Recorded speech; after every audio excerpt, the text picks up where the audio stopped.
Praise the Lord. ஒரு சிறிய கிராமத்தில் முதியவர் ஒருவர் இருந்தார்.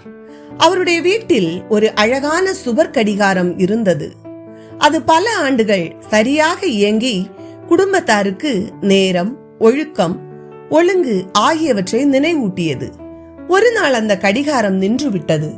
முதியவர் அதை அசைத்து பார்த்தார், தட்டி பார்த்தார், ஊசிகளை பலவந்தமாக நகர்த்தியும் பார்த்தார். ஆனால் அது இயங்கவில்லை. இறுதியில் அவர் ஒரு கடிகார பழுது பார்க்கும் நபரை அழைத்தார்.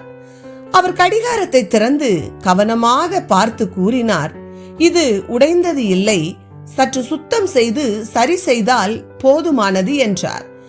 அவர் உள்ளிருந்த தூசியை அகற்றி சற்றே வளைந்திருந்த ஒரு கீயை சரி செய்து ஊசிகளை மீண்டும் அமைத்தார். உடனே அந்த கடிகாரம் மெதுவாகவும் நம்பிக்கையுடனும் துடிக்க தொடங்கியது.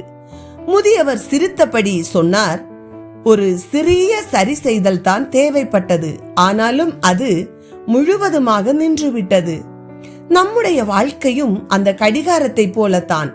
முழுவதுமாக உடைந்தது இல்லை, பயனற்றதும் இல்லை, ஆனால் சரியான திசையில் இல்லாமல் இருக்கலாம். பழைய தவறான பழக்கங்களை அகற்றுவது, முன்னுரிமைகளை சரி செய்வது, தேவனுக்குள் நம் வாழ்க்கையை மீண்டும் அமைப்பது.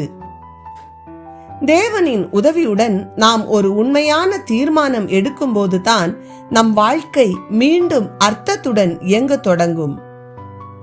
எனக்கு அருமையானவர்களே, இதிலிருந்து நாம் என்ன கற்றுக்கொள்கிறோம்? நம்முடைய வாழ்க்கையும் அந்த கடிகாரம் போலத்தான். முழுவதுமாக உடைந்ததும் இல்லை, பயனற்றதும் இல்லை, ஆனால் சரியான திசையில் இல்லாமல் இருக்கலாம். பழைய தவறான பழக்கங்களை அகற்றுவது, முன்னுரிமைகளை சரி செய்வது, தேவனுக்குள் நம் வாழ்க்கையை மீண்டும் அமைப்பது, தேவனின் உதவியுடன் நாம் ஒரு உண்மையான தீர்மானம் எடுக்கும் போது நம் வாழ்க்கை மீண்டும் அர்த்தத்துடன் இயங்க தொடங்கும். இன்று நாம் எடுக்கும் ஒரு சிறிய தீர்மானம் நாளை ஒரு பெரிய மாற்றத்தை கொண்டு வரும். எனவே தான் வேதம் சொல்லுகிறது, உன் வழியை கர்த்தரிடம் ஒப்புவி, அவரை நம்பு, அவர் அதை நிறைவேற்றுவார் என்று. எனவே இந்த புதிய ஆண்டிலே புதிய தீர்மானங்களை எடுத்து கர்த்தருக்கென்று வாழுவோம். கர்த்தர் தாமே நம்மை ஆசீர்வதிப்பாராக. ஆமேன்.